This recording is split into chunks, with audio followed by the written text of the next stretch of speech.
let's go ahead and get started. Thank you everybody for joining us today on this webinar on the basically on fellowship recruitment in cytopathology. So a very important topic. For those who don't know me, my name is Vanda. I'm currently the chair of the ASC Cytopath Program Directors Committee, and I'm joined by Rose Wu, who's the vice chair of the committee, and she's really been instrumental, her and Sarah Monaco, with this whole process. So I really want to give all the credit to them for really spearheading this and being instrumental to our field, really. Also, Paul Staats is joining us. He's been a past chair of the ASC Cytopath Program Directors Committee. He's currently the chair of the APC Fellowship Director Ad Hoc Committee and really leading the charge on the SurgePath side with fellowship recruitment. So thank you to both Rose and Paul for joining us today. So most of this session, I'm hoping to be an open forum so that we can hear any of the concerns that you have or any questions about the recruitment process this year. We're continuing with the unified timeline this year. After this year, we're going to have a big group discussion on how to go forward. But I want to initially start with this PowerPoint to really give context to a lot of this. And just to start off, I'm also a relatively new program director, so I hear what everybody is saying. I can really see from a lot of different sides what people are saying, especially as somebody who had to institute this in my program and not being at the time part of the committee. I was learning along with everybody else. So with that said, oops, there we go. So just again, I just want to set the context with everything. So in terms of unified recruitment, so it really was a way to standardize the recruitment process. So it unified the dates for both reviewing applications, conducting interviews, and also offering positions. Now, we've had really outstanding participation in the last 2 years, the 2 years that we've been doing this. The first year was 2021. And that year we had 76% of responding programs, what we believe to be active programs, agreed to participate. This is 71% of total programs. And then in 2022, so last year, this actually increased to 84%. So I think this really speaks volume how programs were participating in this. There are also other subspecialties that are participating, which includes dermatopathology. SurgePath just started last year with the unified recruitment timeline, and then molecular pathology is planning on joining this upcoming year. Now, I want to take you back to what the reasons for a unified timeline were. And I think that really these two comments that the committee had received in the years prior to institution of a unified timeline really speak volumes about what was occurring at the time and what the reasons for the unified timeline were. So this first comment that we have received was from a program director who had noted that a PGY2 was having to apply, had an application deadline in May of their second year. And had to interview in June. And this was, very crazy. You can think, for those who have been doing this for a while, how much earlier that date was creeping for a lot of people, right? There's a lot going on during that time, some predatory behavior, not just the dates coming, creeping more forward, but a lot was going on during that time. Also during that time, there did seem like there was an increase in unexpected late fellowship openings. And so this is reflected by one of the comments that we had received as well. Now, I want to draw your attention to this study, and I really think that this is a study that all program directors should really read through. It's a couple of studies basically from the members of the Graduate Medical Education Committee of the APC conducted these surveys that were sent to both trainees as well as program directors, and they also got data from a number of different listservs and things like that. So they were able to compile great data. This was from basically the spring of 2021, so before we had started a unified timeline. So in these questions, these are figures from the paper, and they asked the trainees a number of different things. So one was, should the pathology fellowship application process be pushed later in training? And you can see the vast majority of trainees agreed that it should. When they were asked, what is the reasoning, you can see that the main or principal reason was that their interest, they felt, may change during residency. And I think that some of us forget that when you come on as a first year, a lot of them may not have been exposed to pathology in really any true degree when they were medical students, right? So unfortunately, pathology is underrepresented in undergraduate medical education. So when they're coming on as a first year, they may not have much exposure. And then to have to decide on one of 20 plus subspecialty fellowships within such a short amount of time can be exceptionally not just challenging, but cause quite a bit of anxiety as well. Now, we're also asked, should the pathology fellowship application process occur on a standardized timeline amongst programs? And again, the vast majority of trainees agreed with this. And there's a number of different reasons. One was doing so levels the playing field for fellowship applicants, not only within a subspecialty, but also between subspecialties.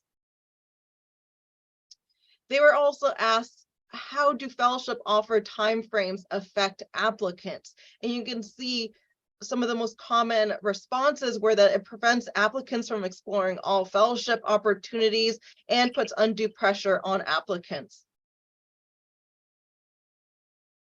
Now, they also looked at a number of listservs and also polled their residency and fellowship directors as well.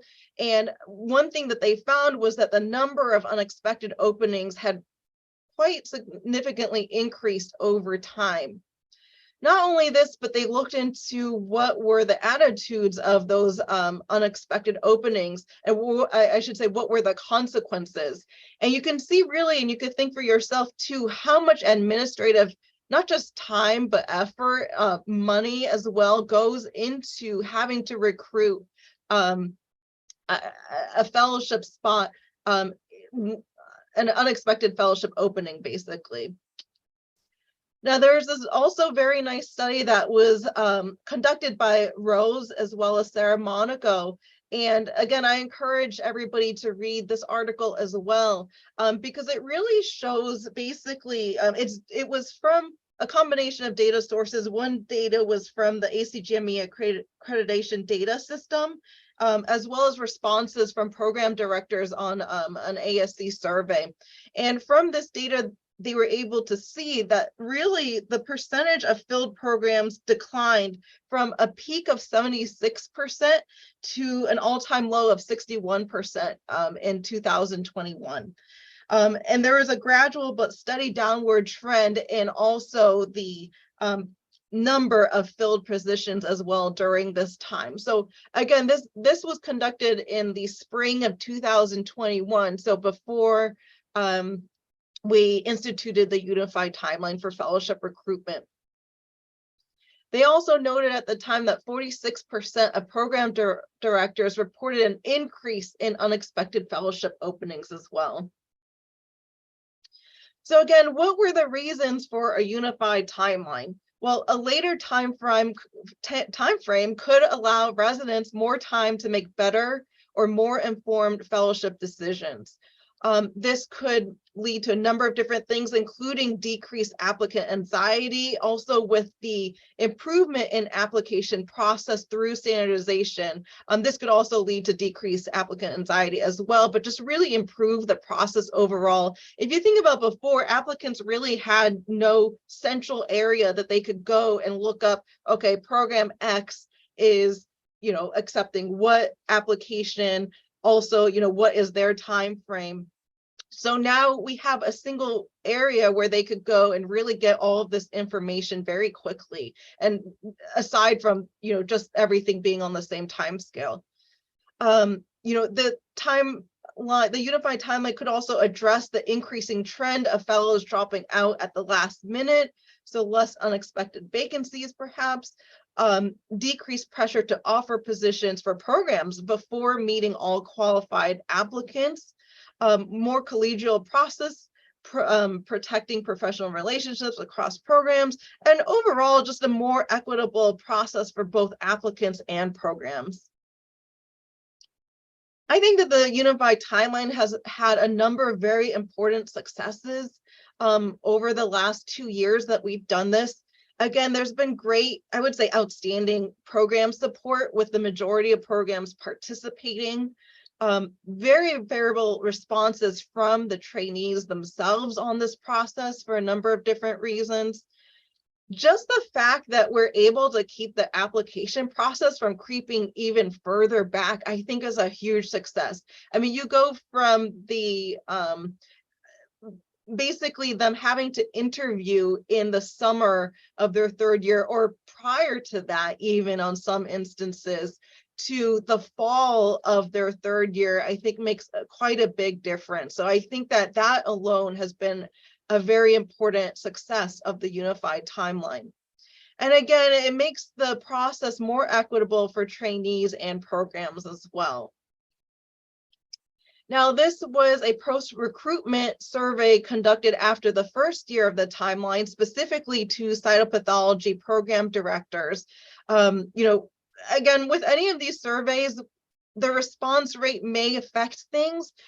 So we had 39 responses to this, but even based off of that, number of responses, it did seem like overall, and you could think back to people who have, did the timeline both years, what your experience was as well. It did seem like the experience overall was positive, or at least not negative at the time. And most programs agreed that they would want to continue another year. So this was after the 1st year of the unified timeline in cytopathology. Now, and I think that we can all think about what our experience was this year. Again, as a program director, I feel like I share a lot of the sentiments that a lot of program directors have over the last year. We did a post 2024-2025 Unified Approach Recruitment Survey. This was really led by members of the APC Fellowship Director Ad Hoc Committee. There were 2 surveys, one sent to trainees and one sent to program directors. And this was a combination. I want people to keep this in mind. It was for cytopathology, surge path, and derm path. And surge path, again, was in its 1st year of the timeline of participating in a unified timeline. The data that I'm going to show was, I have to give all the credit to Paul Staats, who's online, for really getting this data compiled and putting it in a very nice form. If you want to see more of the data, you could go here. He's also in the process of publishing the data as well, so you'll be able to view it as well. But this has some of that data that I'm going to go through right now. Of the program directors, again, I'll say, there's 192 responses, 38 were from cytopathology program directors. Now, I'm starting with the trainee survey, and it was very positive overall from the trainees, and I'm just highlighting some of the data that they were able to gather. So, the public listing of participating programs, again, the ASC itself has all participating programs listed, as well as direct links to your fellowship webpage as well. So the trainees found this to be very helpful overall. They felt overall that the common timeline for fellowship offers is an improvement over an unstructured recruitment process. And they did feel overall that the common timeline makes the recruitment process more fair and equitable. Now, the trainee survey, when they were asked, which do you prefer for the 2025-2026 recruitment year, it was quite clear that the trainees prefer a common timeline. So main takeaways from the trainee survey this year: the unified timeline approach improved the application process for trainees through standardization of application dates as well as materials. Trainees had an overall positive experience with the common timeline, and trainees seem to strongly prefer a common timeline over other processes, including a match. And there was a question that specifically addressed a match as well, and they did not seem overall to be favorable for it. Now, the program director survey, found, we're going to go through some of the data, but I really want to start with these initial questions, and because I think that it's the most important. This includes applicants should be able to interview at all programs they are interested in before needing to make a decision. Not only did the majority of program directors agree with this, but they strongly agreed with this statement. Also, programs should be able to interview all applicants they are interested in before needing to make an offer. Again, not only the majority agreed, but strongly agreed. And again, applicants should not be required to choose a fellowship before the end of their second year of APCP residency. Again, the vast majority strongly agree with this statement. So I think we're all on board with the core principles of why we had a unified timeline. Now we get into some of the other data, and we had a sense of this as the program director committee, the ASC program, from hearing from you during the process as well as afterwards. So aside from what we saw from the survey, we did get a sense of this before. So, did your fellowship fill all of its positions with first offers? So again, this is a combination of program directors. The majority, at least, of this survey said no. And overall, was your experience with the unified approach common timeline for 2024-2025 a positive or negative experience compared with past recruitment cycles? And you can see, Cyto has an okay positive rating, especially relative to some of the other subspecialties. And again, I want to stress that SurgePath was in its first year. I won't get into too many details about this, but it was within its first year. But needless to say, there were a lot of people who had a negative experience as well. Now, when asked, should we do a common timeline, a match, or go back? Again, mixed response, but there did seem to be more interest in a match going forward this year. However, when we asked, will your fellowship participate in a unified approach common timeline for 2025-2026, you can see that still the majority of those polled in cytology did say that they would definitely or probably participate. So the main takeaways of the program director survey for this year: most program directors strongly believe applicants should be able to interview at all programs they are interested in before making a decision, and that programs should be able to interview all applicants they are interested in before needing to make an offer. The majority of program directors believe applicants should not have to make a fellowship choice prior to completion of their second year. I will say it did seem that this year overall program director satisfaction with the unified timeline was maybe low, moderate. And while most cytopathology programs would continue with the unified timeline, there was again an interest in match process, and we have been hearing this from a number of people as well. I want to spend some time talking about issues and sources, potential issues and sources of dissatisfaction. Again, some of this was from the survey, but also from hearing directly from our program directors, as well as our own personal experiences as well. One, applicants did seem to be contacting programs more this year for a ranking list. I know I had several applicants contact me directly asking for how they ranked after we had interviewed them. And you can think how much pressure this puts on a program director, right? If you're being asked how you're ranking somebody, unless they're your top choice, and you tell them you're their top choice, that's going to put you in a bad position, right? Because you're going to have to basically tell them, we're not ranking you to match, sort of thing. So it put program directors in a very bad bind. And again, this happened to me as well, so I hear what people are saying on this. Applicants were dropping due to accepting offers from non-participating programs. This happened not just this year, but the year prior to that as well. So there's always this prevailing thought, is there a recruitment advantage for non-participating programs? And I think you could argue one way or another on that one. There's also this prevailing thought sometimes that not all programs are playing by the rules, or are they not? I have to say there's very few potential violators this year that we were informed about. And when we investigated all of those, there was only like 3. When we investigated all 3, none of them were actually in violation. So even though that may be a perception by some, we haven't been able to substantiate that. And I think part of that too is we have not been as clear as maybe we could have been on some of the regulations. So I'll get into that in a later slide. You can think how much stress is caused by this, what we've been doing, a 72-hour accept decline offer window. Not only the stress of that, but for those who offered it to an applicant who then held on to it for the full 72 hours, how that affects that program, who then after 3 days has to find somebody who did not match at that point.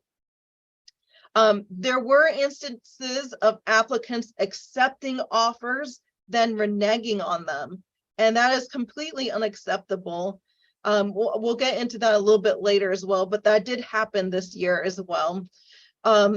Stress of scrambling interviews and offers after October 3rd. And also, I list this last, but if it's of course not least, is the dissatisfaction me with unfilled positions. And it did seem like more people seem like they thought there was more unfilled positions this year relative to others.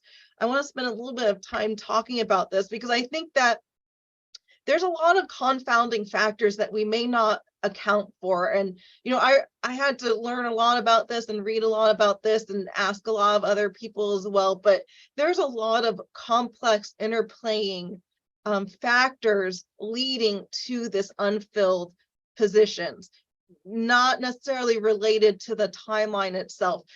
I think we can all get a sense right now that the job market for pathologists is very strong, very strong. And there's a number of papers that have discussed this as well.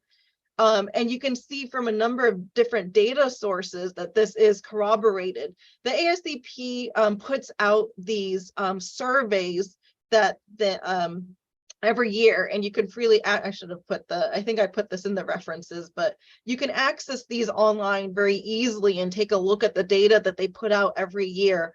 One of them is this, which is the number of offers that PGY 3s and 4s receive for job offers, so going straight from residency to fellowship.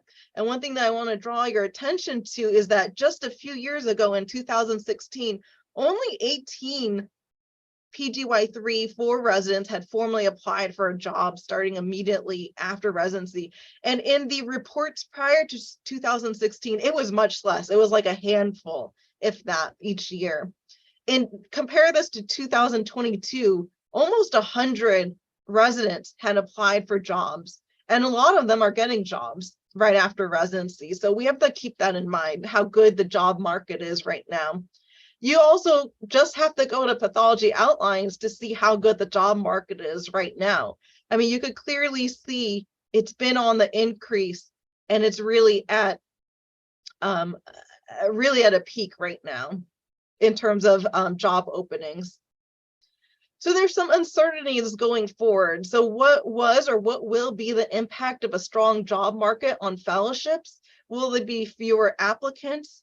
Not only that, but trainees, are they going to pursue only one fellowship instead of 2, or go direct to jobs. So I think before 2021, before application of the unified timeline, a lot of trainees were pursuing 2 fellowships to make them, for a number of reasons, one being to make them more marketable, or at least their perception was that it would make them more marketable. They may not have this perception going forward, right, with the job market being so strong. Could it lead to more accepted fellows withdrawing? Perhaps. And also, what is the impact on cytopathology specifically? Is this going to be the same as other fellowships, or is there something unique about cytopathology? And if you think about cytopathology, it often is one that somebody may do in combination with another fellowship because it does go well with another fellowship. One thing that I didn't include here is how did COVID affect things, and how will it affect things going forward, right? Is it going to rebound, or is it going to go back? You know, what was the impact of COVID on all of this as well? Okay, so that's a little bit of background, and you know, at the state of things right now. And I do want to briefly touch base with how we're doing the recruitment process now. So again, we're going to do the cytopathology. For cytopathology, we're going to do the unified timeline again this year, but with some modifications, which again, we've had a lot of discussions behind the scenes with this, and a lot of it is coming from what we've heard from our program directors. So we do hope that these are improvements. You do find these to be improvements.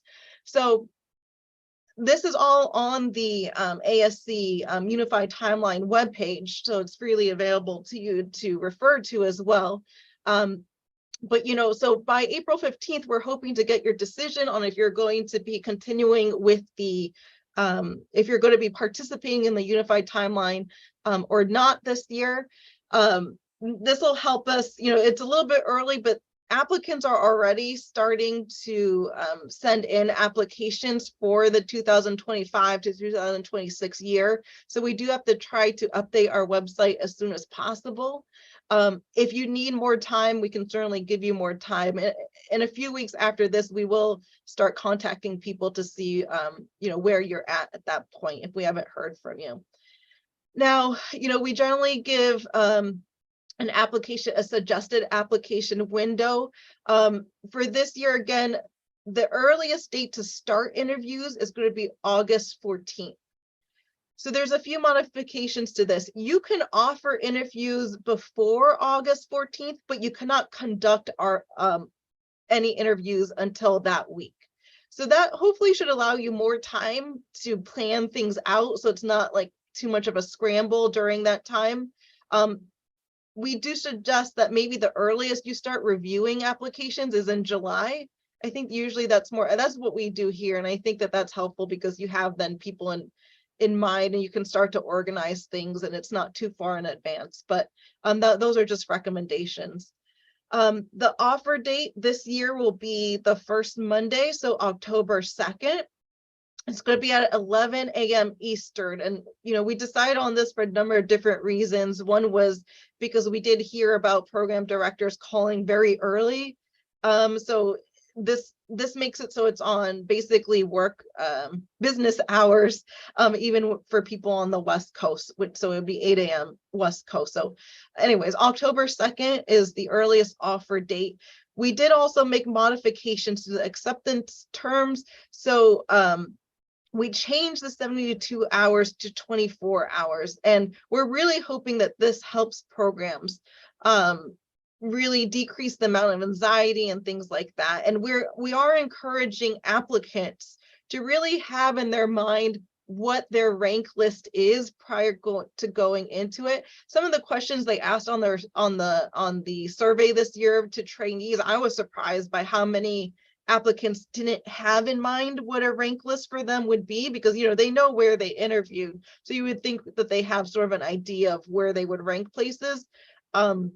So, you know, we're trying to encourage them to have that mental rank list in their head, so that they know when they get offers, if they receive multiple offers, they sort of know which one they're going to pick. So that could decrease the amount of time to get back to programs.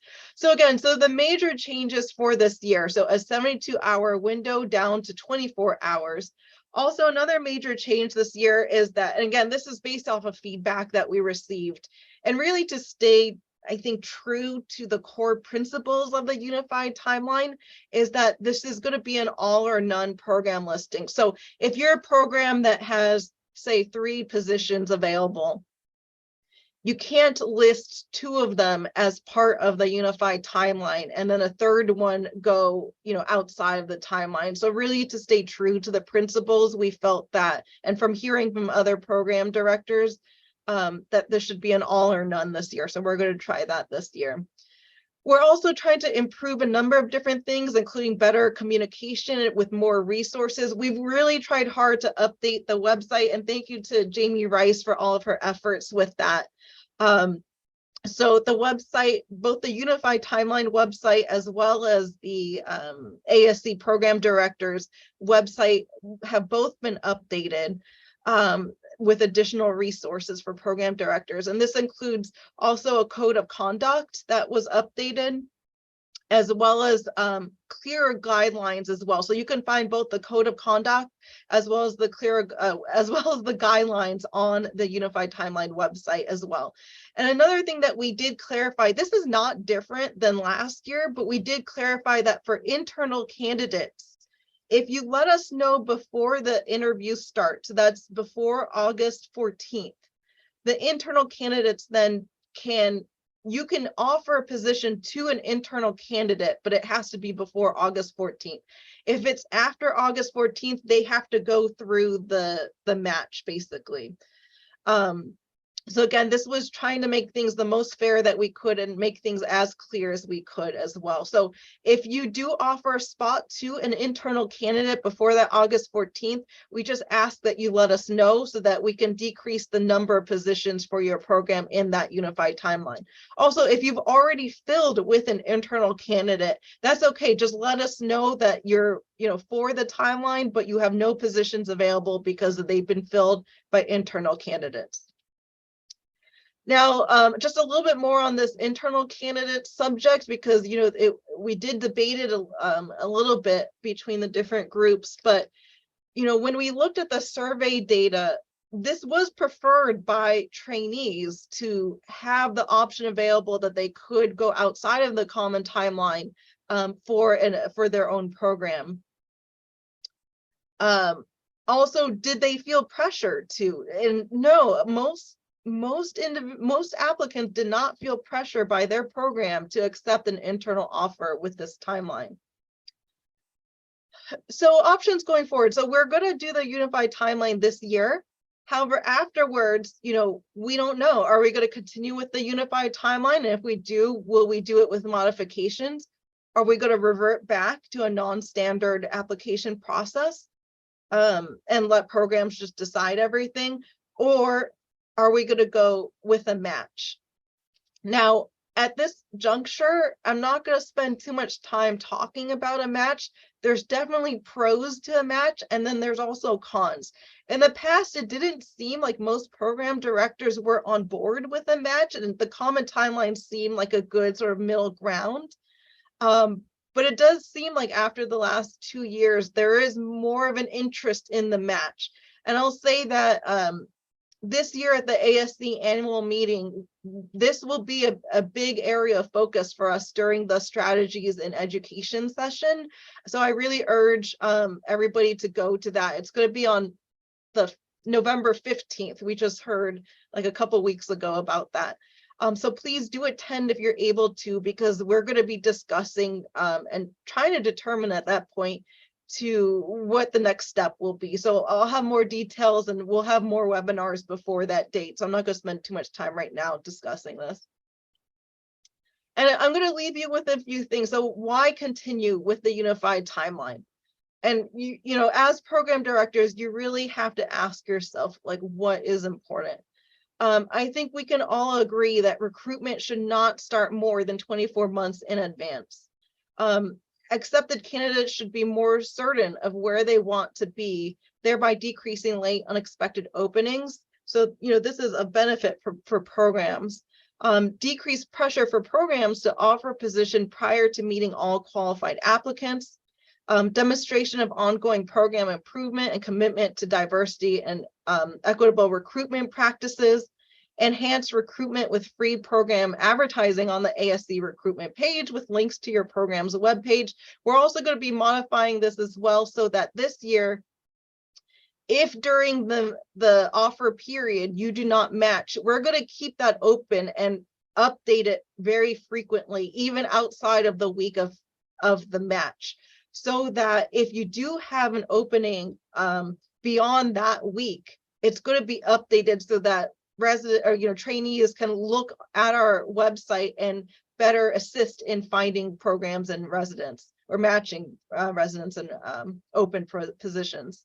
Applicants may themselves drive participation in the unified timeline and want a program that doesn't pressure them too early, and also to be part of this ASC and subspecialty initiative to improve the recruitment process.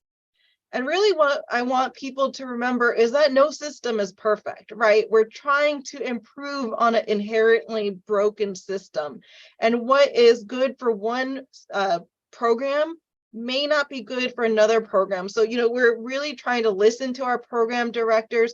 On our committee, there's also, varied practices. So we have small programs, large programs. So, we're trying our best to make the system as good as we can. And really each year, I feel like each year it's improving. The unified timeline has had, again, many successes, including keeping recruitment from shifting earlier. If we don't have a common action, we can really expect everything to revert, not only revert, but revert quickly, including earlier applications, earlier offers, and more pressure to accept offers quickly. So we really do need to come up with a common action. And again, the ultimate goal is to support trainee development. And really, we can only do this by working together. So I'll leave this for you here. These are references as well as suggested reading. A lot of these readings have been very illuminative for myself, like reading through these. So I do urge you as program directors to go through some of these to understand what we're working against here. And this went a little bit more than what I anticipated, but the rest of the time I'd like this to be an open forum so that we can hear from everybody. So thanks for your time. And I do see that there's maybe some questions in the chat. And you should be able to ask questions if you could just take yourself off of mute if you have any questions.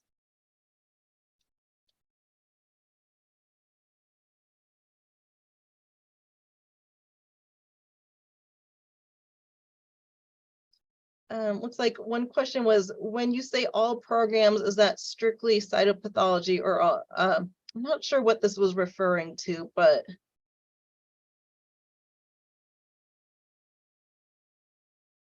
that was me, Kim Ely. okay.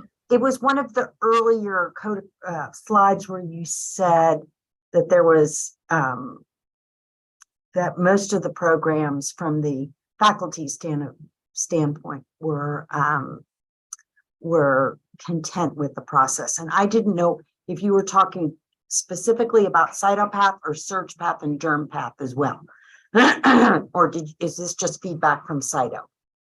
Yeah, the first data from the 2023 to 2024, that was strictly Cytopath. But then the other data from 2024 to 2025 was all subspecialties, but then it had some breakdown data according to subspecialty.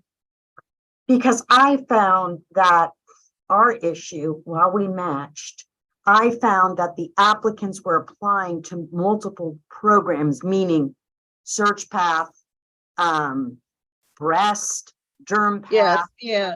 So I would prefer that there's some ownership on their part. If they're really interested in Cyto, I'm going to do Cyto this year, rather than kind of apply to several programs and see like what's the best geographically, best as far as reputation goes.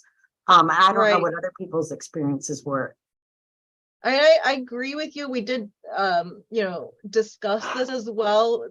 So the common timeline is common with I understand that, is common with the other subspecialties. So the dates are the same between us and SurgePath. And, we did question, should it be different?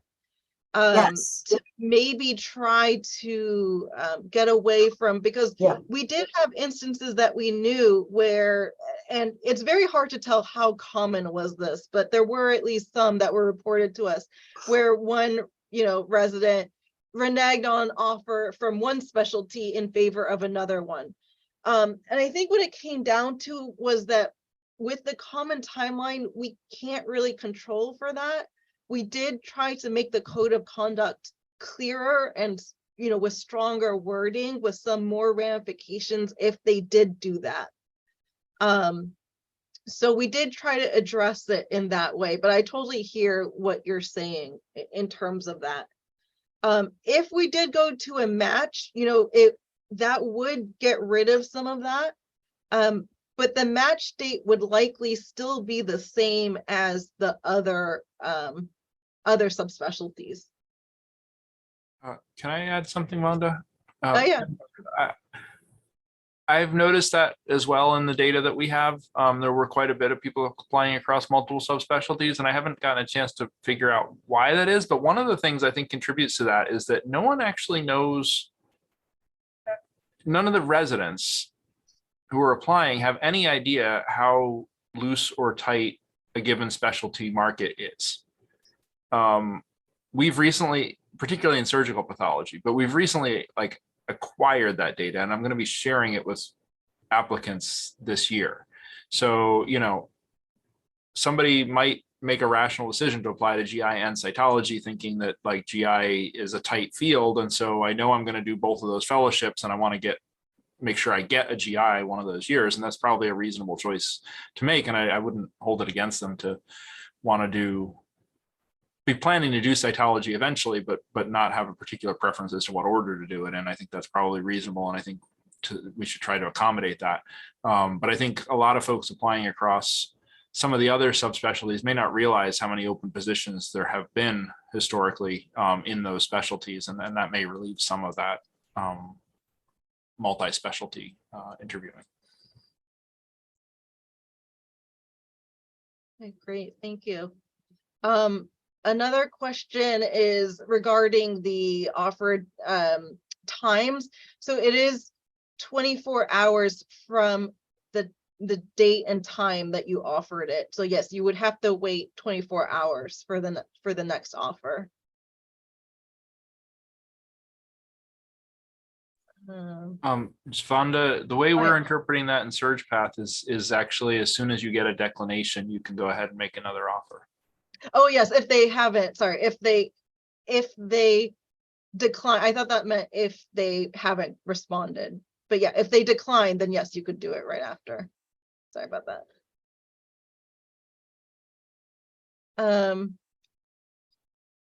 For a specific US territory, for example, the Northeast, how do I know which other programs in the same territory are participating? So we'll have the ASC web page updated as soon as possible. So again, we're hoping for programs to let us know by that April 15th date. We anticipate not everybody will let us know by that date, but I would hope within a month of that, it would be pretty much updated.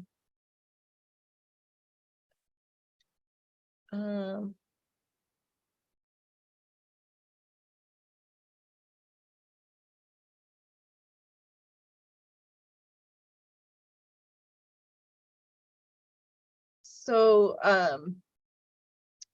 basically, I may have missed this, but do we have data on how many candidates accepted fellowship offers only to eventually accept the job? Unfortunately, no, we don't have that sort of data. It would be helpful if we had it, but we don't have that data. And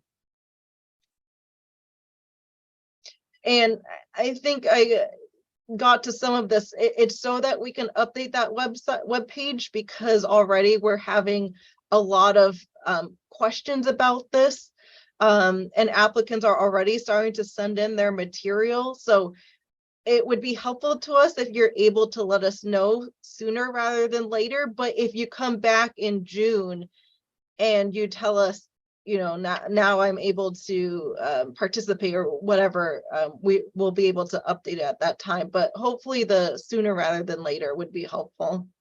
And this is similar to all the other years too. So this is not new.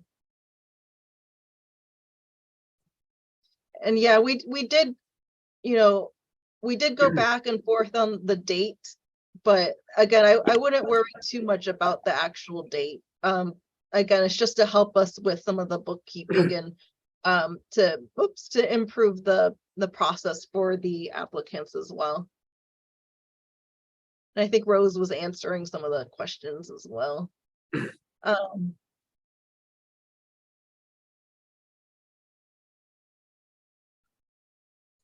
So yes. You might want to touch on the internal candidates rules, because I see a question about waiting till later for commitments so that programs can look at internal candidates.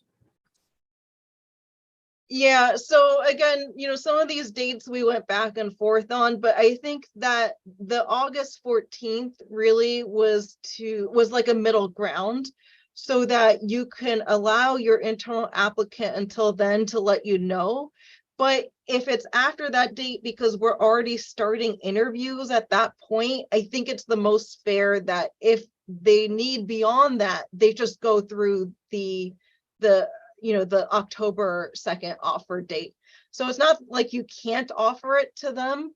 It's just they have to go into that match period. So yeah, so as long as you let us know before that, they don't have to go through the match, you know, the offer period, but let us know so that we can decrease the number of positions on the webpage for you. So the important thing is there, you can still be participating even if you take an internal before October 2nd, as long as you get them signed up before August 14th, I think it is. And yes, Cecilia, I think that's a great idea about having a fellowship fair for unfilled programs during the meeting. So we could definitely look into that. Again, we're hoping this year, what will be new is that we're going to be updating that web page after the offer period, so that applicants hopefully should be able to readily go to the web page and see what programs still have positions open. So we're going to really make an effort to contact programs until we know that they're full, so that is updated and so that we could really best serve the programs. So that'll be new this year. How about the other way around? For the Can we know when an applicant has accepted somewhere else? I think that it'd be, one thing is, I think that we need to encourage applicants that once they've accepted our position, like if you offer them a position, that they then immediately, if they're holding on to other applications or offers, they let that program know, so that could help other programs. I don't know how many applicants were holding on to like multiple offers. That's just data we can't get. Now in terms of like afterwards, I'm not, we could potentially look into, and we could discuss this later as well, maybe having applicants contact the ASC directly, and then we could compile a list and publish that. I mean, that could be doable for sure. Another question, if the top ranked applicant declines an offer and another applicant is offered a position, then that applicant also must adhere to, yes, so they do. And another thing is that if you didn't hear back from that first applicant, but then you offer another position, you actually have to wait for that second person to get back to you, in all fairness. So if your top ranked applicant just didn't get back to you within the 24 hours and you then go and offer a second offer a position to another person, that one is the active one, then the second one. Hopefully I was clear with that, but all of this is also outlined in the guidelines as well. That's available on the, did I answer your question? But yeah. You did answer it. Okay. But also, our applicants after the first round, the October 2nd offers are put out. And if an applicant does not receive an offer they were hoping for, are they allowed to contact programs 24 hours later? Can the applicants contact programs, or the offer has to come from the program? I don't think there's anything, and Paul and Rose, correct, I don't think there's anything keeping an applicant from doing that. But as a program, if you have an active offer out, you cannot then offer this new applicant a position without having heard from those active ones. Yes. But once the 24 hours is up, then yes, then you're free to do, then it's up to the program. Yeah, it's up, you can wait additional time to hear back from your top rank. There's nothing saying you have to go to another person within 24 hours. But within that after that 24 hours, you're free to determine what you want to do after that, even if you have not heard back from the first person. And so as this process happens, like from 24 hours, after the 24-hour period, do the programs immediately, if they fill their spots or we immediately notify you all so that the website lists that we are now filled? Do we have is there any indication of which applicants have accepted? To know which ones? That as of now, we wouldn't know about the applicants. Yeah, we don't have that as of now, but that's something we can definitely look into. Yeah, that's what I would like. Yeah, we can definitely discuss that. We're gonna have another webinar in August, probably in August, to discuss more of like the details and things like that. And we want to check in with you guys, the program directors, when the interviews are already sort of starting to, answer any questions during that time as well. So we'll have another webinar later on as well to address any of these sort of questions or any concerns that come up as well. So I think I forgot to, I don't remember if I mentioned that before, but we'll have another webinar to go through some of these. But these suggestions are very helpful because some of them we may be able to address before then, such as could we, somehow compile the applicants as well.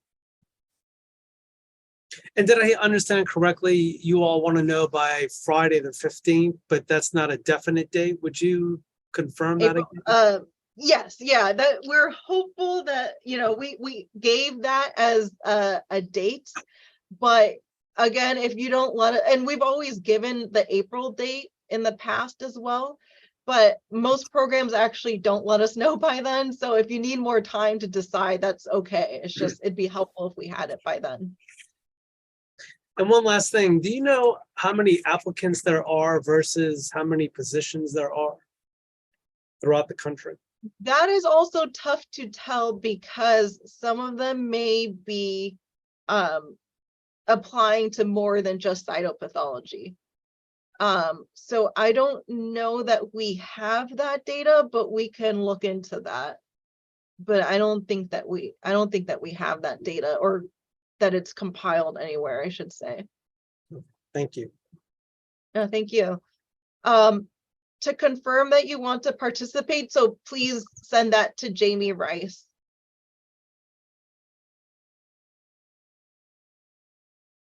Any other questions or concerns or anything? And again, all of us are happy that if, myself, Rose, if you have any questions, Jamie, if you have any questions along the way, yes, you can either email Jamie. She knows a lot about and she can also forward the email to Rose and myself. We're always happy to answer any additional questions that you may have. One thing too that I forgot to mention, so, I talked a lot about these topics in the communicator that was recently sent out. You can find that on the ASC webpage. Also, Rose, Paul, Sarah, and I wrote also a short communication for JASC going through a lot of what I presented, but in much more detail. So please do make sure to read that as well. It's not out yet. It's been accepted, but not in print or electronic quite yet. But that also goes through a lot of these issues as well. And again, we'll have another webinar at least in August, and happy to have more as needed. If you feel like we should have another one discussing the regulation, the guidelines in more detail, we can certainly do that as well. But do please take a look. Again, we have a web page dedicated to the unified timeline. So a lot of the information should be there, but again, some of it, what may be clear to me may not be, because we're the ones sort of coming up with it. It may be clear to me, but may not be clear to you guys. So if anything doesn't seem clear, please let us know, and we're happy to address that. And a question that you have may be a question likely that a lot of other people have. So we do like to hear from everybody. Vanda, I believe our editorial is available online. I'll put the link. Oh, okay, perfect.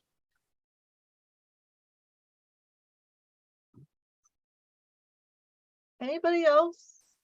Thank you so much for everybody for participating, also joining us. This is being recorded, so we're going to upload it to I think to both the YouTube channel, the ASC YouTube channel, as well as I think we could do it to the ASC webpage directly as well. One thing that I'll also mention is, again, I had mentioned that we had updated our, not only the timeline webpage, but also the ASC program director webpage. So a lot of great resources for you guys. We have some podcast that we did with a lot of our program directors, the committee, going through a lot of the milestones. So that's new this year. So we're hoping that that's helpful to you guys. So aside from the timeline itself, there's a lot of great resources that we're starting to put up there. So please do visit the webpage. If there's anything else that you guys want in terms of resources, again, we're always happy to explore those, and we can try to get those resources available to you guys as well. And I think that we're actually at the hour too, so that's sort of perfect timing. If nobody has anything else, again, thank you so much to everybody for joining, also to Rose and Paul for all their help as well. Thank you, everybody.